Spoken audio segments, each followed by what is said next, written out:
గురుగారు, కర్కాటక రాశి వారికి ఈ వారం ఎలా ఉండబోతోంది? కర్కాటక రాశి వారికి 3 గ్రహాలు యోగిస్తున్నాయమ్మా. ఏకాదశంలో చంద్రగురులు, తృతీయంలో కేతువు.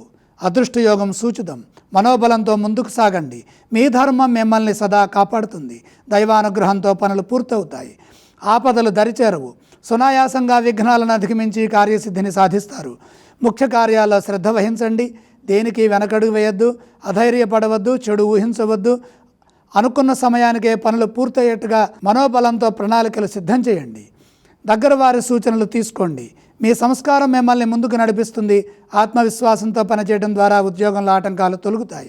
పై అధికారులతో అవగాహన పెంచుకోవాలి. సామరస్యంగా స్పందించాలి.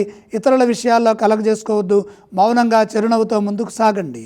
సాంకేతిక లోపం లేకుండా వ్యవహరించండి. స్పష్టంగా కార్యాచరణను రూపొందించండి. వ్యాపారపరంగా జాగ్రత్తలు అవసరం. నష్టం రాకుండా వ్యాపారం చేయాలి. ఆర్థిక ఇబ్బందులు తొలగే విధంగా కృషిని కొనసాగించండి. కర్కాటక రాశి వారు ఏ స్తోత్రాన్ని పఠించాలి? కర్కాటక రాశి వారు సూర్యనారాయణమూర్తిని స్మరించడం మంచిది. ఈ రాశి వారు ఏ ఆలయాన్ని సందర్శిస్తే మంచిది? సూర్య దర్శనం శుభప్రదం. కర్కాటక రాశి వారు ఏ విధానం చేయాలి? పంచమస్థ సూర్యయోగం ఉన్నది. సూర్యానుగ్రహం కోసం ఈ గోధుమలు దానం చేయండి.